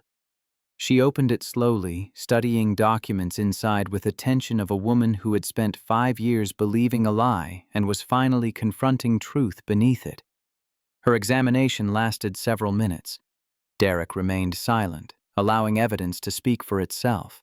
Outside the windows, Chicago continued its endless motion, millions of lives intersecting and diverging without awareness of the reckoning taking place 47 stories above the streets. When Margaret finally looked up, her expression had transformed. The skepticism that had greeted his arrival had been replaced by something colder, harder, more dangerous than simple anger. You mentioned a recording. In your email. Someone who was offered money to stay silent. Darnell Crawford. He worked the night shift before me. Victor Kessler personally delivered the ultimatum. $12,000 and a non-disclosure agreement or consequences for his family. Derek withdrew a second folder containing printed transcripts. Darnell recorded the conversation. He is willing to testify if there is a case to be made. And the man you call Pop Henderson, the maintenance worker who gave you the original files. 15 years of documentation. Every invoice that did not match work orders, every certification signed by people who do not exist, every payment routed through shell companies. Derek spread the evidence across the conference table, creating a mosaic of corruption that told its story through accumulated detail. Earl Henderson tried to report these problems 5 years ago. His son lost his job at a company 300 miles away within 2 weeks. No explanation, no warning. The message was clear. Margaret rose from her chair and moved to the window, presenting her back to Derek while she stared out at the city her father had loved and built his empire within. Her reflection in the glass showed a face struggling to contain emotions suppressed for half a decade. Her question came without turning around. Why did you not just take the money? They offered it to everyone else, made them sign papers and go away. Why are you different? The answer emerged from somewhere deeper than conscious thought, from the place where Derek had been keeping his commitment to Lorraine and his hopes for Keeley and his understanding of what it meant to live a life that mattered. Because my daughter is watching. Every choice I make, every time I look the other way because it is easier than standing up, she is learning what kind of man her father is. I want her to learn that doing the right thing matters, even when it costs you everything. Margaret turned back to face him, her expression completing its transformation. "What do you want from me, Mr. Whitmore? Why come to me instead of going directly to the authorities?" "Because you own these buildings. You have the power to act immediately, to evacuate affected floors, to bring in independent inspectors who can verify everything I have documented. Going through official channels could take months, years. Your employees could be working in unsafe conditions the entire time." Derek gathered documents back into his satchel with careful movements. "And because your father deserves justice, you deserve to know the truth about how he died." The silence that followed stretched between them like a bridge being tested for weight. Margaret studied him with assessment of someone making a decision that would affect thousands of lives and reshape her own understanding of the empire she had inherited. Her conclusion came with authority of someone accustomed to commanding resources. "I am calling the FBI. Today. Whatever happens next, it happens with federal oversight from the beginning." She moved to her desk and pressed a button on the phone. "Caroline, I need you to contact Agent Morrison at the Chicago field office. Tell him it is urgent. Tell him it involves my father's death." The next 3 hours passed in a blur of phone calls and document transfers, and the arrival of serious men and women in conservative suits who examined Derek's evidence with professional intensity. Agent Morrison was mid-50s, gray at the temples, with the patient demeanor of someone who had built complex cases before and understood that careful work produced better results than dramatic gestures. The FBI team established a temporary command post in an adjacent conference room, converting Margaret Ashworth's executive suite into an impromptu investigation center. Derek provided testimony in careful detail, walking agents through each document, each photograph, each connection he had drawn between Victor Kessler's shell company and the systematic fraud that had endangered thousands of lives. Darnell Crawford's recording arrived via secure email at 4:30, accompanied by a statement confirming his willingness to testify. The audio quality was imperfect, captured through fabric of a pocket, but Victor Kessler's voice came through clearly enough as he outlined terms of his offer. $12,000. Sign the agreement. Walk away. Your mother lives alone on the west side, does she not? Nice neighborhood. Quiet. Would be a shame if something disturbed that peace." Agent Morrison listened to the recording 3 times before rendering assessment. "That is enough for wire fraud charges and potentially extortion. Combined with documentary evidence of the shell company and falsified certifications, we have grounds for federal investigation with immediate arrest authority." Margaret's response came without hesitation. "Do it. Today. I want him in custody before he has chance to destroy evidence or flee the jurisdiction." The arrest warrant was signed at 6:15 by a federal judge who had reviewed preliminary evidence and found sufficient cause to proceed. 2 teams of agents departed Ashworth Properties headquarters, one heading to Victor Kessler's office on the 44th floor, the other to his residence in Lincoln Park, where a second set of records was believed to be stored.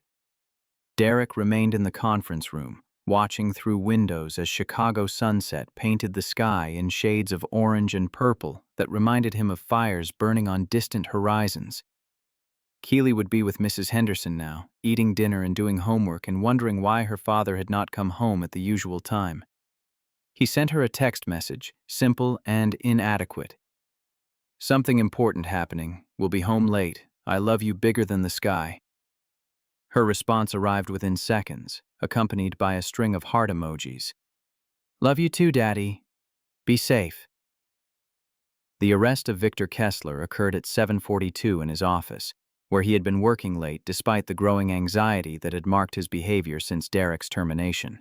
The agents found him reviewing documents on his computer, preparing to transfer files to an external server that federal technicians would later discover had been established for exactly this contingency. His reaction to the warrant combined outrage and disbelief in proportions that shifted as reality of his situation became clear. He demanded lawyers. He threatened lawsuits. He insisted charges were fabricated by a disgruntled employee seeking revenge for justified termination. The agents remained professionally impassive. securing his hands behind his back and reading him rights that he probably knew by heart from decades of television crime dramas. The handcuffs clicked shut with a finality that echoed through the executive suite where he had exercised power without accountability for so many years. Raymond Pruitt was arrested at his home at 8:15, pulled from a family dinner that would become the last normal meal his wife and children would share for many months. Sutton fell into custody at a bar on North Clark Street at 8:47, too drunk to fully comprehend what was happening until the following morning, when hangover and incarceration combined into misery that perfectly matched his circumstances. Margaret Ashworth insisted on being present when Victor was brought through the building's lobby for transport to federal holding facilities. She stood beside the security desk where Derek had spent so many nights, watching as the man who had betrayed her father's legacy was escorted through the same space his victims had traversed without knowing the danger he had created. Victor's eyes found her as he passed, and something in his expression shifted from defiance to desperation.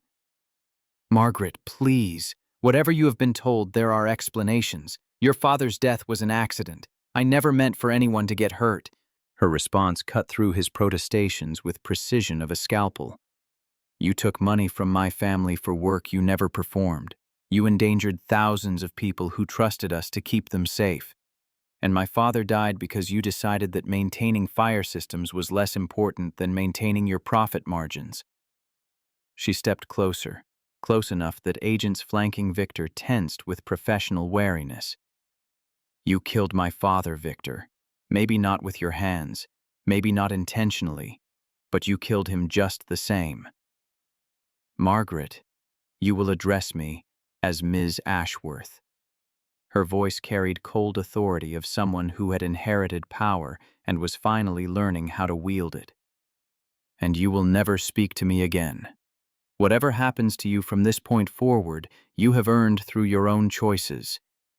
The agents led him away, his protests fading as distance and doors interposed between past and future. Margaret remained in the lobby for several minutes after he had gone, standing amid marble and granite that represented everything her father had built and everything Victor Kessler had almost destroyed. Derek approached her slowly, uncertain whether his presence was welcome in this moment of private reckoning. But Margaret turned toward him with expression that combined gratitude and exhaustion in equal measure. Her acknowledgement came quietly, stripped of executive formality. "You could have walked away. At any point in the last 8 weeks, you could have taken their money or simply given up and gone back to your life. Why did you not?" Derek considered the question carefully before answering. "Because 3,800 people deserve to go home to their families at the end of every workday. Because my daughter deserves a father who stands for something. And because your father deserved better than to have his death covered up and forgotten by the man who caused it." Margaret's nod carried weight of decisions already made. "Go home, Mr. Whitmore. Hold your daughter. Get some sleep. This is not over. The investigation will take months, maybe years. There will be depositions and testimony and media attention that none of us can avoid, but tonight, go home. Tomorrow we'll demand everything we have to give." The sedan returned Derek to Southside Chicago at 10:15, depositing him on the curb outside his building beneath stars that had emerged from behind the day's cloud cover. The apartment was quiet when he entered, Mrs. Henderson having put Keely to bed at her usual time, despite disruption to their routine. He found his daughter sleeping peacefully, one arm wrapped around the stuffed elephant that Lorraine had given her on her 5th birthday. The street light outside her window cast gentle shadows across her face, illuminating features that had begun to transform as she grew from child toward adolescent. Derek sat on the edge of her bed, not wanting to wake her, but needing reassurance of her presence after everything the day had demanded. She stirred slightly, her eyes opening to slits that recognized him even through fog of interrupted sleep. Her voice came drowsy and content. "Daddy, you are home." "I am home, baby girl. Go back to sleep." "Did you do the important thing?" "I did. The bad people are not going to hurt anyone anymore." Keely's smile widened, and she reached for his hand with automatic trust of a child who had never doubted her father's ability to fix what was broken. "I knew you would. You always do the right thing. Even when it is hard? Especially then. That is what makes it matter." He kissed her forehead, tasting salt of tears he had not realized were falling. "Bigger than the sky, baby girl. Bigger than everything," she murmured, already drifting back toward dreams. "I love you, Daddy. I love you too. More than you will ever know." The news coverage began the following morning and continued for weeks. Chicago Tribune, Sun-Times, every local television station and eventually national outlets picked up the story of the night security guard who had uncovered a multi-million-dollar fraud scheme reaching back to the death of a United States senator. Meridian Tower and the 4 other affected Ashworth Properties buildings were partially evacuated for emergency inspections that confirmed everything Derek had documented. Fire suppression systems were replaced across all 8 affected floors. Emergency exits were restored to compliance.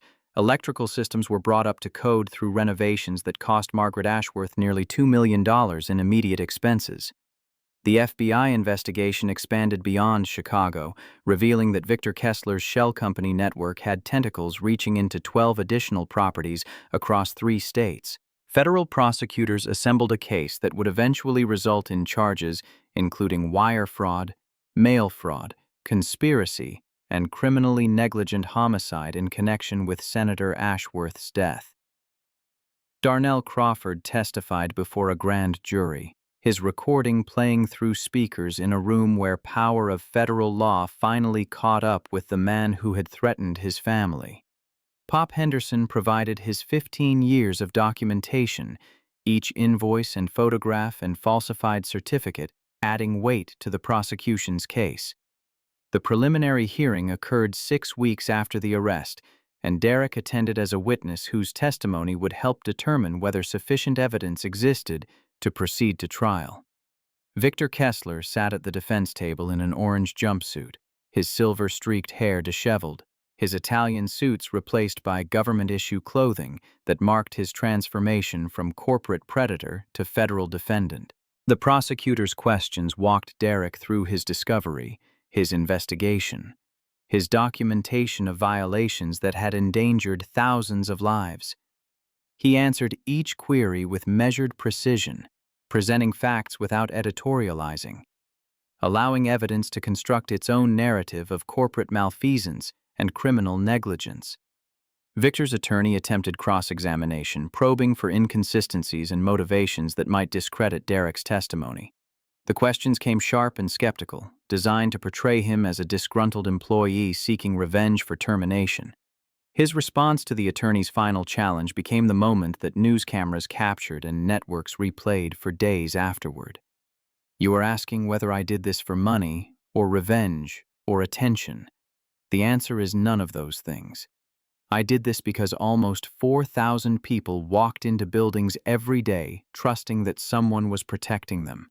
That trust was being betrayed. Someone had to stand up and say enough." He looked past the attorney to where Victor sat with downcast eyes. "My dignity is not for sale, and neither are the lives of the people your client endangered." The judge ruled that sufficient evidence existed to proceed to trial. Victor Kessler was remanded to federal custody pending proceedings that would eventually result in conviction on multiple counts and a sentence of 8 years in federal prison. Raymond Pruitt pleaded guilty to lesser charges in exchange for testimony that helped establish full scope of the conspiracy. His cooperation earned him a reduced sentence of 32 months, served in a minimum security facility where he would have time to contemplate choices that had led him from middle management to incarceration. Sutton refused any deal, insisting on his innocence despite overwhelming evidence of his participation in intimidation of witnesses and falsification of performance records. The jury took less than 4 hours to convict him on all counts. His sentence of 48 months reflected both his crimes and his stubborn unwillingness to acknowledge them. The Monday following Victor's arrest, Derek kept his promise. He sat in the front row of Lincoln Academy's gymnasium, watching Keely present her water filtration project to a panel of judges who listened with genuine interest as she explained how contaminated water could be purified through layers of sand and gravel and activated charcoal. Her confidence had grown in the weeks since the investigation became public. The whispers about her father being just a night watchman had transformed into whispers of a different kind. Classmates and teachers alike recognizing that the man who had exposed a multi-million-dollar conspiracy was the same man who picked up his daughter every afternoon with a smile and a hug. When the results were announced, Keely's name came second. She bounded toward him with her ribbon clutched in both hands, gap-toothed smile wider than he had ever seen. Her announcement carried triumph and joy. "Daddy, I got second place! Second place out of everybody!" He lifted her into his arms, spinning her once before setting her back on her feet. "I am so proud of you, baby girl. Your mother would be so proud. Do you think she saw? Do you think she knows?" "I know she does. Bigger than the sky, remember? She is always watching, always cheering for you." The systemic reforms that followed extended far beyond Ashworth Properties. Margaret worked with state legislators to draft what became known as the Ashworth Safety Act, requiring independent verification of all fire suppression certifications and creating whistleblower protections for employees who reported safety violations.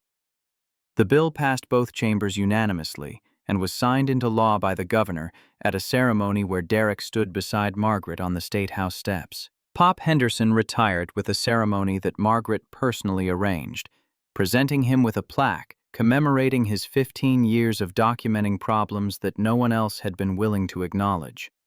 The old man wept as he accepted recognition, surrounded by colleagues who finally understood the courage his silence had concealed. Darnell Crawford received compensation for income he had lost after signing Victor's non-disclosure agreement, along with a formal apology from Ashworth Properties for coercion that had forced his compliance. He used part of the settlement to move his family back to Chicago, where his daughter could grow up near grandparents whose safety had been used as leverage against him. 6 months after Victor Kessler's arrest, Margaret Ashworth summoned Derek to the same conference room where their first meeting had transformed both their lives. The view through those floor-to-ceiling windows had not changed, Chicago spreading toward every horizon in patterns of steel and glass and human ambition. But the woman who waited at the conference table had transformed into something harder and more purposeful than the grieving executive he had first encountered. Her proposal came without preamble. "I want to offer you a position, Director of Safety for all of Ashworth Properties, full authority to investigate and report directly to me. Salary commensurate with the responsibility." Derek had known this offer was coming. Caroline had dropped hints during weeks of preparation for the trial, suggesting that Margaret had plans extending beyond prosecution and into reconstruction. But hearing words spoken aloud still carried weight of reality that speculation could not provide. His hesitation emerged from genuine uncertainty. "I am not qualified for that kind of position. I do not have degrees in engineering or management. I am a night security guard who happened to notice something wrong. You are a staff sergeant with 12 years of service in the Army Corps of Engineers. You hold current certifications from OSHA and the National Fire Protection Association. You built a case that resulted in federal convictions and state legislation." Margaret's voice carried authority of someone who had made her decision and was not interested in arguments against it. "More importantly, you are the only person in 6 years who saw what Victor was doing and refused to look away. The people who work for you, the managers and supervisors and professionals who have been here for years, they will not accept someone like me telling them what to do." "Then they can find employment elsewhere." Margaret's response came with finality of a door closing. "I have spent 6 months learning exactly how badly I failed the people who trusted me. I inherited my father's company and assumed systems he built would continue functioning without my attention. I was wrong. People like Victor thrive in organizations where oversight becomes perfunctory and accountability becomes optional." She leaned forward, hands pressed against the conference table with intensity that demanded his full attention. I need someone who will actually look, someone who will notice when numbers do not match and signatures seem too perfect, someone who will refuse to be intimidated or bought or convinced that their concerns are not their business. Her voice softened. I need someone like you, Mr. Whitmore. Someone who understands that protecting people is not just a job description, it is a calling. Derek thought about Keely, about the science fair she had won 2 weeks ago, about the gap-toothed smile that had begun to fill in as permanent teeth claimed spaces left by childhood. He thought about Lorraine, about the promise he had made to her before the cancer took everything, about the life she would have wanted him to build from wreckage of her absence. His acceptance came with quiet determination that had carried him through every challenge since the night he first noticed those numbers that did not match.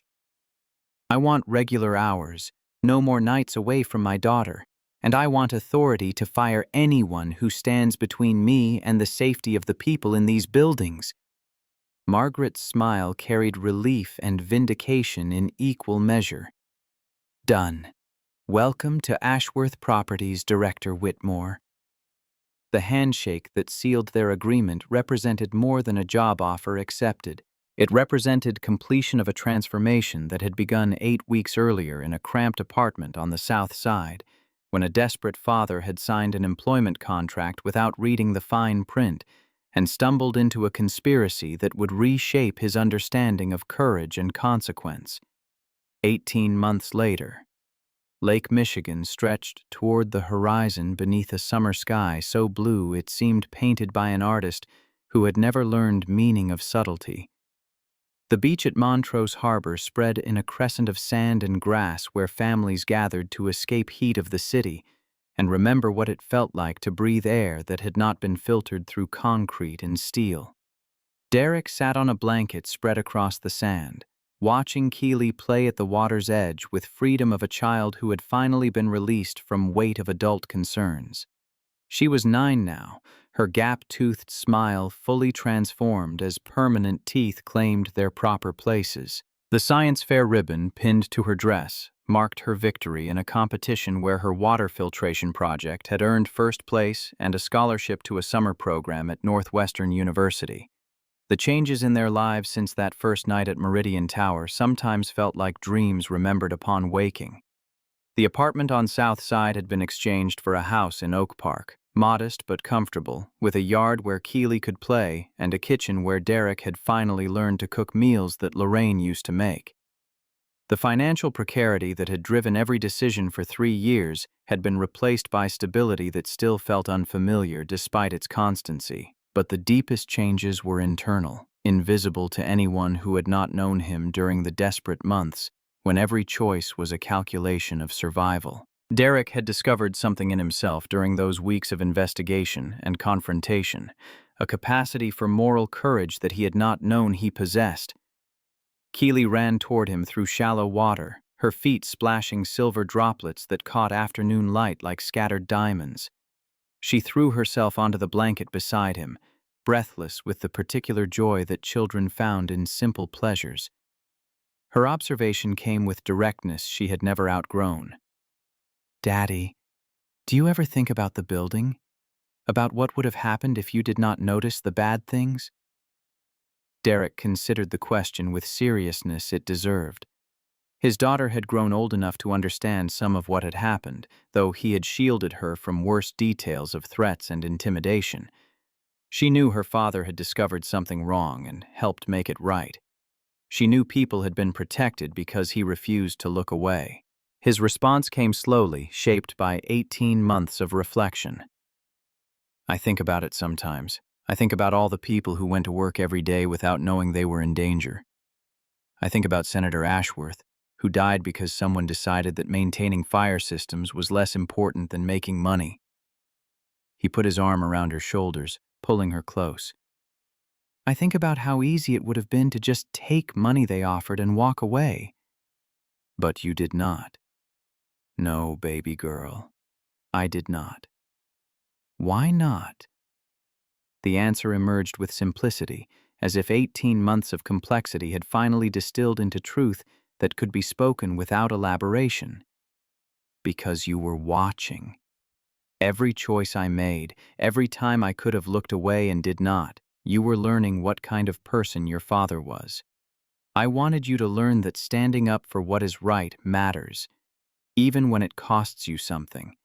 Especially when it costs you something. Keely processed this with intensity she brought to every question. Mom would have been proud of you.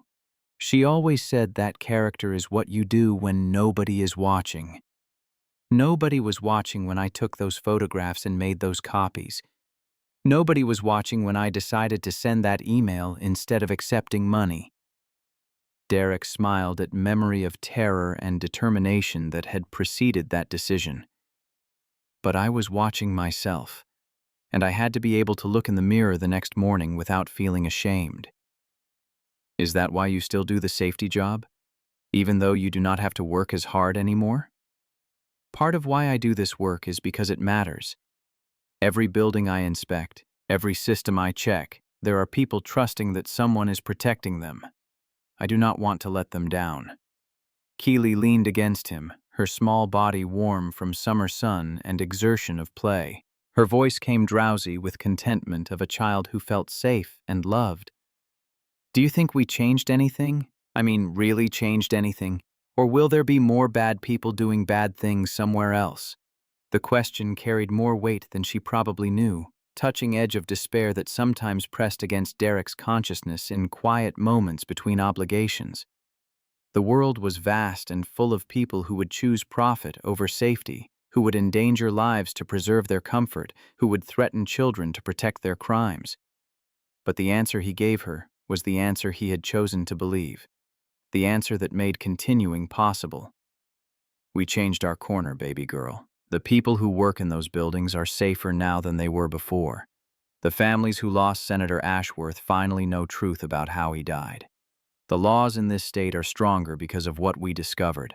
He gestured toward the lake, toward horizon where sky and water merged into single blue expanse. We cannot fix everything. We cannot stop every bad person everywhere. But we can stand up when we see something wrong in front of us. We can refuse to look away when it would be easier to pretend we did not notice. Even if it is scary? Especially if it is scary. Courage is not the absence of fear. Courage is being afraid and doing the right thing anyway. Keely considered this, her 9-year-old mind working through concepts that philosophers had debated for millennia. I am going to be like you when I grow up. I am going to notice things and stand up even when it is hard. You are going to be better than me. You are already smarter and braver and more compassionate than I was at your age. Your mother saw that in you from the day you were born. She said you were going to change the world. Do you miss her? Still? Every day. Every single day. He tightened his arm around her shoulders. But I also carry her with me. In my heart. In my memories. In you. She taught me that love does not end when someone dies. It just transforms into something different, something that stays with you forever. They sat together in silence as afternoon began its slow slide toward evening. Other families packed their blankets and gathered their children, the beach gradually emptying as day's heat gave way to cooler promise of nightfall. But Derek and Keely remained, watching the lake change colors as sun descended toward distant line where water met sky. Behind them, Chicago skyline rose in silhouette against fading light. Meridian Tower stood among its neighbors, 47 stories of glass and steel that housed lives and livelihoods and ordinary dramas of people who would never know how close some of them had come to catastrophe. The fire suppression systems worked tested monthly by inspectors who answered to a director who took his responsibilities seriously. The emergency exits stood unlocked and ready. The electrical systems hummed with currents that flowed through properly maintained conduits. 3,800 people worked in that building. More than 12,000 others worked in other properties that had been inspected and brought into compliance after Victor Kessler's arrest. Each of them went home at end of every workday to families who loved them and depended on them and trusted that someone somewhere, was making sure they were protected. They would never know Derek's name. They would never understand what had happened in those 8 weeks of investigation and confrontation. They would never comprehend how close they had come to working in buildings where safety was fiction, maintained by forged documents and institutional indifference. But they would go home. Every evening they would leave their offices and conference rooms and cubicles and return to people who mattered most to them. They would tuck children into bed and share meals with spouses and call aging parents to check on their health. They would live their ordinary lives without ever realizing that those lives had been protected by a night security guard who refused to look away from numbers that did not match. Keely's voice broke the contemplative silence. "Daddy, do you love me bigger than the sky?"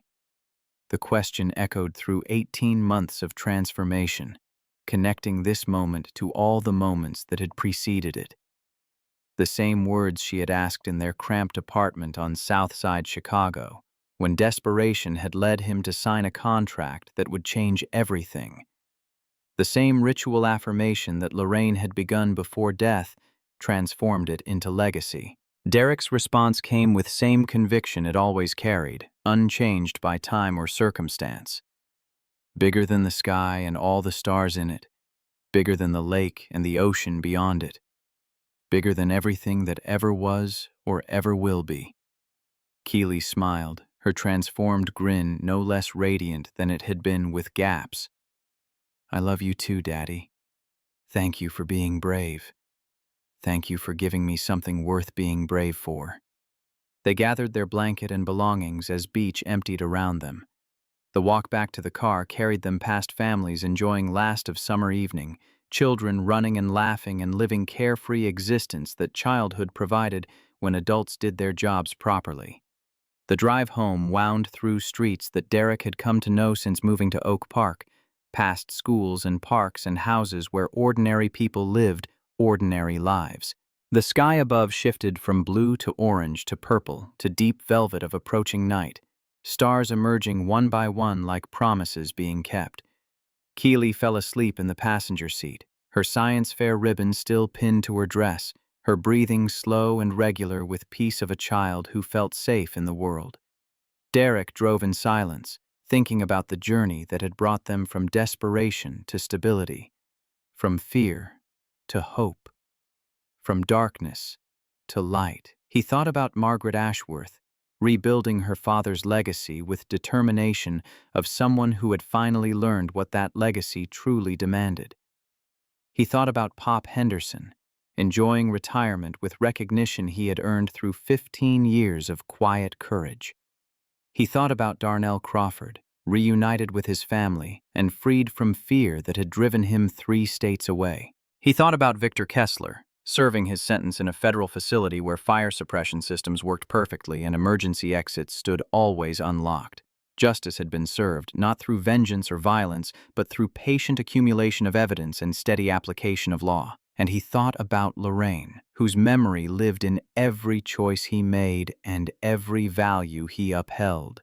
She would have been proud of what he had done. She would have been proud of who Keely was becoming. She would have been proud of the man her husband had proven himself to be.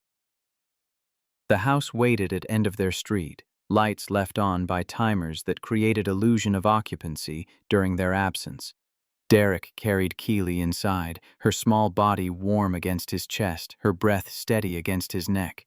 He tucked her into bed and kissed her forehead and whispered words that had become their shared covenant. "Bigger than the sky, baby girl. Always and forever." Her drowsy response came from somewhere between sleep and waking. "Always and forever, Daddy." He stood in her doorway for a long moment, watching her settle deeper into dreams. The stuffed elephant from Lorraine rested in its usual place beside her pillow. The science fair ribbon caught the nightlight's glow. The room held accumulated artifacts of a childhood being lived well, protected, and nurtured by a father who had learned what it meant to stand for something.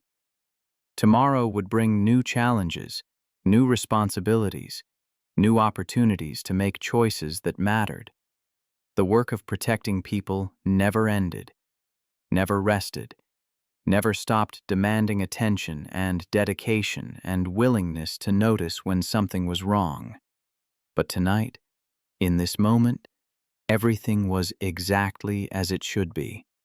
A father and daughter, safe in their home, surrounded by evidence of lives being lived with purpose and meaning. The long road from that first night in Meridian Tower had led here, to this quiet conclusion, to this ordinary evening that represented everything extraordinary about the choice to do what was right. Derek turned off the light and walked toward his own bedroom, leaving Keely to her dreams of water filtration systems and science fairs and unlimited possibilities that stretched before her like the lake they had watched together, vast and shimmering and full of promise. The night settled around them, peaceful and complete. And somewhere in the darkness, the city of Chicago continued its endless motion, millions of lives intersecting and diverging, protected and endangered, hoping and fearing, trusting that someone, somewhere, was watching over them. Someone was.